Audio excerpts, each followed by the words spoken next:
In the small, sleepy town of Ravenswood, a dilapidated house stood at the end of Briar Lane, its windows like hollow eyes staring into the void. It was a colonial-style home, built in the early 1800s, and had long been abandoned. Most townsfolk avoided it, whispering about its dark past in hushed tones. The tale began in the late 1940s, when a young couple, the Allens, moved into the house, eager to start a new life. They were drawn to its charm and the promise of a fresh start, oblivious to the house's grim history. The previous owners, the Hawthorns, had vanished mysteriously a decade prior, leaving behind only a collection of unsettling diaries and an eerie sense of dread. The Allens' first few months were filled with excitement, but soon, strange occurrences began to unsettle them.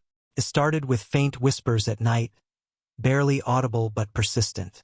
The whispers seemed to come from all directions, weaving through the walls and the floors. Then came the shadows, dark, fleeting forms that darted just out of sight.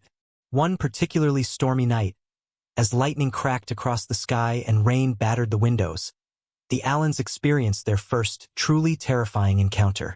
They were in the living room, trying to ignore the howling wind, when they heard a loud, sharp knock on the front door. It was peculiar because the storm had made it impossible for anyone to be outside, and no one should have been near the house. Curiosity got the better of Mr. Allen, who went to the door and opened it to find nothing but a torrential downpour. He shrugged it off and returned inside, but the knocking resumed, more insistent than before. This time he found a small, rusted key lying on the doorstep.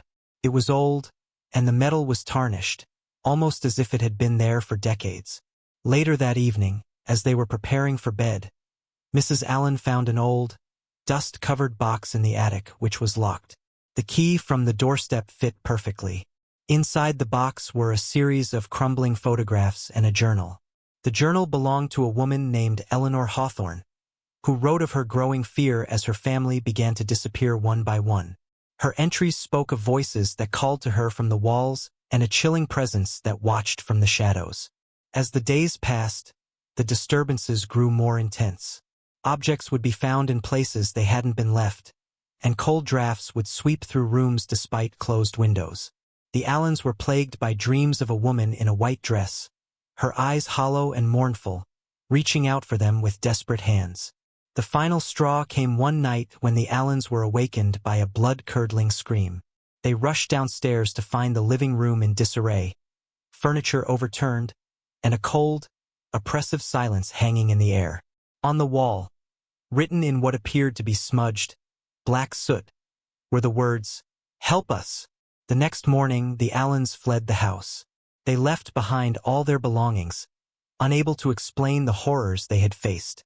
The house was once again abandoned, and the townspeople of Ravenswood whispered even more fervently about the sinister presence that resided within. To this day, the house stands empty, a decaying relic of the past. Those who dare to venture close often hear the whispers of Eleanor Hawthorne and her family, trapped in their spectral prison, eternally reaching out for someone to uncover their grim fate. And on stormy nights, when the wind howls and the rain pelts down, the brave or the foolish might still hear a knock at the door, a rusted key, and a haunting reminder that some doors should never be opened. Years passed since the Allens abandoned the house on Briar Lane. The house remained an unsettling landmark, a cautionary tale whispered among the locals. But time has a way of dimming fears, and soon the old stories were overshadowed by new ones. Until, in the summer of 1963, a curious historian named Clara moved to Ravenswood. Clara was drawn to the town's historical charm and the mystery surrounding the house on Briar Lane. She was fascinated by the story of Eleanor Hawthorne and her family and determined to uncover the truth. Ignoring the warnings of the townsfolk, Clara decided to spend the night in the abandoned house, convinced that the answers lay within its walls. On her first evening in the house, Clara set up her research materials in the grand parlor.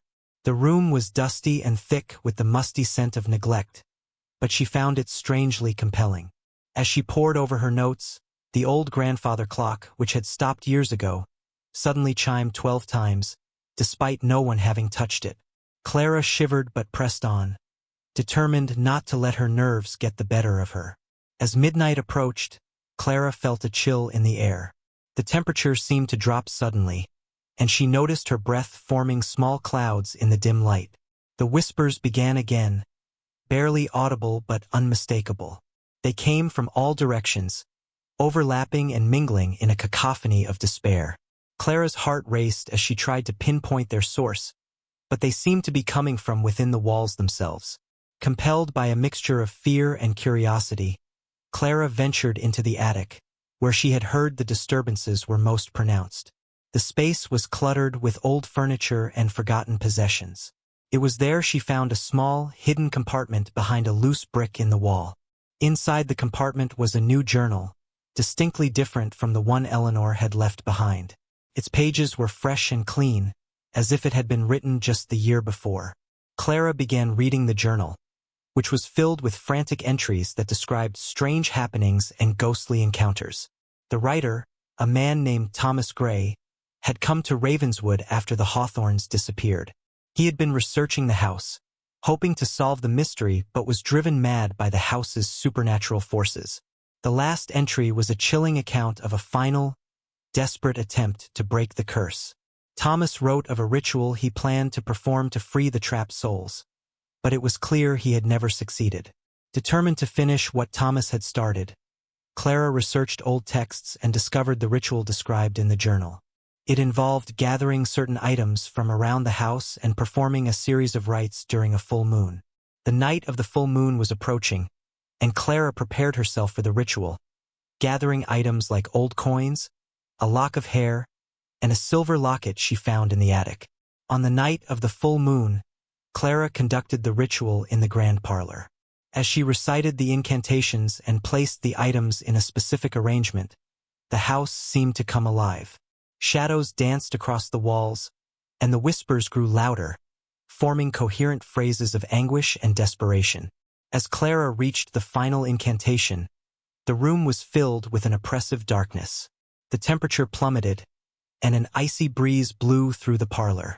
The walls seemed to pulse as if the house itself was breathing, and the spirits of Eleanor and her family materialized before Clara's eyes. The ghostly figures were not threatening but rather appeared pleading and sorrowful. Clara could feel their pain and desperation, and in that moment, she understood the gravity of their suffering. With a final, desperate effort, Clara completed the ritual, and a blinding light filled the room. When the light faded, the oppressive atmosphere was gone. The house felt lighter, almost peaceful. The spirits of Eleanor and her family were nowhere to be seen. Clara, exhausted but relieved, left the house at dawn. In the years that followed, the house on Briar Lane seemed to transform. It was no longer a source of fear but a place of quiet solitude. The whispers ceased, and the oppressive shadows faded. Clara never returned to Ravenswood, but she knew her efforts had brought peace to the restless spirits. The house on Briar Lane stood as a testament to the power of resolve and the enduring nature of unresolved mysteries. Its walls, once filled with despair, now held only echoes of a past that had finally been put to rest. With the house on Briar Lane now at peace, Clara Reynolds' departure marked a new chapter for the old colonial home. The locals began to notice a change in the atmosphere surrounding the property. The once ominous and dreaded house now stood with an air of calm, almost inviting. Curiosity sparked among the townspeople, and some even ventured near the house, only to find it serene and untroubled. A decade later, in 1973, a young couple, Lisa and James Carter, seeking a quiet life away from the bustle of city life, purchased the house. They had heard the stories but were intrigued by the idea of restoring an old home with a rich history. They had no idea what they were getting into. The Carters embarked on an ambitious renovation project. They cleaned out years of dust and decay, repaired the creaking floors, and restored the old furniture. As they worked, they found remnants of the house's past. Old letters, photographs, and even a journal with a few pages dedicated to mundane daily life. They also found Thomas Gray's journal, which had been misplaced among the clutter of the attic. Curious, James read through it and found the ritual described by Clara Reynolds. Though the house seemed to have moved on from its troubled past, the Carters couldn't shake a lingering sense of unease. They sometimes heard faint whispers and felt cold drafts, but they brushed these off as remnants of the house's old reputation or simply the quirks of an old building. One evening, as the Carters settled into their restored home, Lisa found a peculiar silver locket in a small compartment in the attic, just as Clara had. Inside it was a faded photograph of Eleanor Hawthorne and her family. Lisa was struck by the sense of familiarity and wondered if the locket had something to do with the house's history. Intrigued by their discoveries, the Carters decided to investigate further. They visited the local library and spoke with the townsfolk, piecing together the story of the house and its past inhabitants. They learned about Eleanor and her family, Thomas Gray, and Clara Reynolds' efforts to rid the house of its haunted reputation. As they delved deeper, they came across old newspaper clippings that mentioned strange sightings and incidents even after Clara's ritual. Some claimed that although the house was free of malevolent spirits, there were still traces of the supernatural lingering. Determined to understand more, Lisa and James decided to host a small gathering in the house to commemorate its history. They invited local historians, former residents, and anyone with an interest in the house's story. The evening was filled with storytelling and shared memories, and the house seemed to embrace the warmth of the gathering. As the night grew late, Lisa and James decided to explore the attic one last time, feeling that something was missing from their understanding of the house. They found an old, dusty chest that had been hidden behind a false wall. Inside, they discovered personal items belonging to Eleanor Hawthorne, her journal, letters, and a set of family portraits. The journal provided new insights. Eleanor had written about her family's disappearance, her fear, and her attempts to contact the outside world. It revealed that her family had not vanished mysteriously, but had been taken by a series of tragic events. Illness, accidents, and despair. Eleanor had been left alone, trying desperately to reach out for help, but was unable to escape her own grief and the haunting presence that lingered in the house. The Carters, moved by Eleanor's story, felt a renewed sense of responsibility. They decided to preserve the house not just as a historical relic but as a tribute to Eleanor and her family. They turned part of the house into a small museum dedicated to its history, sharing the story of the Hawthornes, Thomas Gray, and Clara Reynolds with visitors. Over time, the house on Briar Lane transformed into a place of reflection and learning. It was no longer a symbol of fear but a reminder of resilience and the enduring nature of human spirit. The Carters, along with the community, ensured that the house's story was told and remembered, giving a voice to those who had once been silenced. The whispers that once filled the house with dread were now only faint echoes of the past, and the house itself stood as a testament to the power of understanding and empathy. The legacy of the house on Briar Lane continued to inspire and intrigue, reminding all who visited of the intertwined fates of its former residents and the healing that came through acknowledging their stories. Don't forget to subscribe and like if you liked this story. As the 1980s approached, the house on Briar Lane had become a cherished local landmark. The museum, curated by Lisa and James Carter, attracted history enthusiasts and curious visitors from far and wide. The once feared home was now celebrated for its rich history and the resilience of its inhabitants. However, as the house's reputation shifted from eerie to educational, some unsettling events began to unfold. The Carters, now well-respected members of the community, had become accustomed to the occasional odd occurrence, a flickering light or a sudden chill, but nothing prepared them for the new wave of disturbances. One cold winter's night, during a particularly severe snowstorm, the Carters were closing up the museum after a special event. The power had gone out, and the house was plunged into darkness. As James fumbled with a flashlight, Lisa noticed a strange glow emanating from the attic. The light was unlike anything they had seen before, an ethereal, pulsating radiance. When they reached the attic, they were met with an unexpected sight. The attic, usually cluttered with historical artifacts, was bathed in a soft, otherworldly light. In the center of the room floated a spectral figure, the ghost of Eleanor Hawthorne. Unlike the tortured specter from before, Eleanor's presence was calm and serene. Her appearance was clear and luminous, her sorrowful eyes now filled with a gentle peace. Eleanor spoke in a voice that was both distant and close, as if carried on the wind. "Thank you," she said softly. "You have given us a voice, a story. But there is one more chapter that needs to be written." Lisa and James, both awed and apprehensive, listened as Eleanor continued. The house's history was not complete without understanding the true nature of the curse that had once plagued it.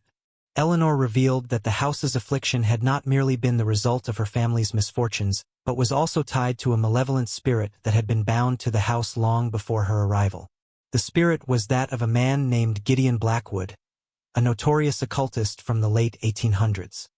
He had performed dark rituals in the house, trying to harness its energies for his own gain. When he met his end under mysterious circumstances, his spirit had remained trapped, feeding on the suffering of those who lived there. Eleanor's family had unknowingly become victims of Gideon's lingering curse. The rituals Clara Reynolds performed had helped, but they had not completely banished the malevolent force. Gideon's spirit was still partially bound to the house, causing the disturbances that had unsettled the Allens and others who followed. To fully rid the house of Gideon's presence, Eleanor explained, a final ritual was needed, one that would require a rare artifact believed to be hidden within the house. The artifact was an ancient, intricately carved box, said to contain a powerful talisman that could dispel Gideon's spirit once and for all. With Eleanor's guidance, Lisa and James embarked on a search for the artifact. They combed through every room, revisiting old documents, and even consulted local historians who had researched the house's past. Their efforts led them to a forgotten corner of the basement, where they discovered a hidden compartment behind a rotting wall. Inside, they found the ancient box Eleanor had described. The night of the full moon arrived once more. Lisa and James prepared for the final ritual, determined to bring closure to the house's long-standing curse. With the box in hand, they followed the instructions left by Eleanor, performing the rite in the attic, the same place where the spirit had made its presence known. As they completed the ritual, the atmosphere in the house shifted. The oppressive darkness that had once lingered lifted, and a profound sense of calm settled over the building. The spectral figure of Gideon Blackwood appeared briefly, a look of anger and then resignation on his face before he vanished into the ether.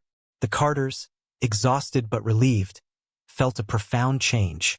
The house on Briar Lane was no longer just a place of history and memory, but had become a sanctuary of peace. The once ominous whispers and cold drafts were gone, replaced by a sense of quiet tranquility. Eleanor's spirit appeared one last time, her form now radiant and free from sorrow. She thanked Lisa and James, and with a gentle smile, she and her family's spirits ascended, finally at rest. The house continued to thrive as a museum and a place of community gathering. Lisa and James dedicated a section to the full history of the house, including the final chapter of its exorcism and the true nature of Gideon Blackwood.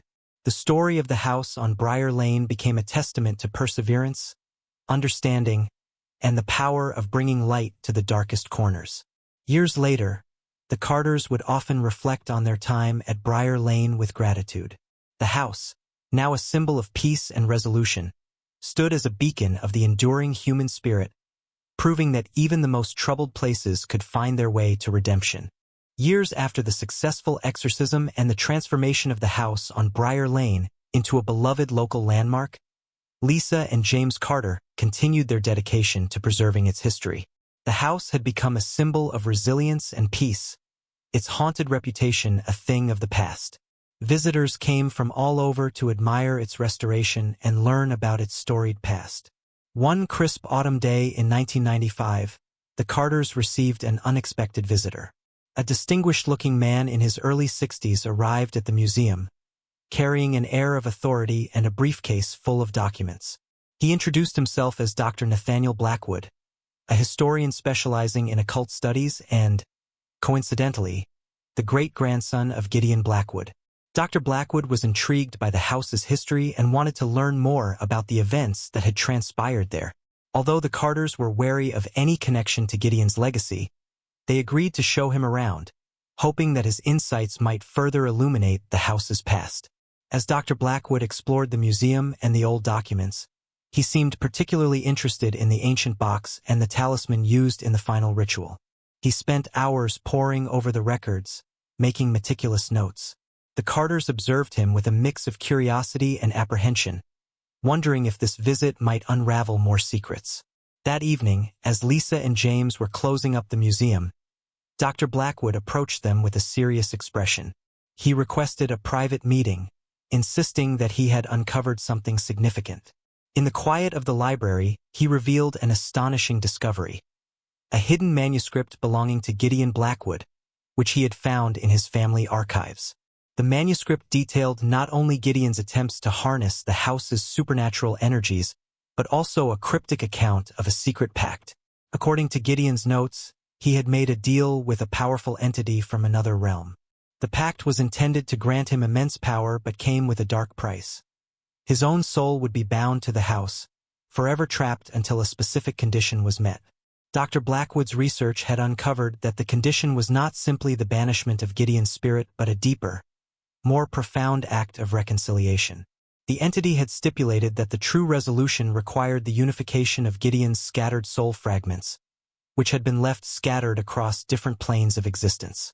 To the Blackwood family's shock, Dr. Blackwood revealed that one such fragment was hidden within the house itself, embedded in a place that had never been found.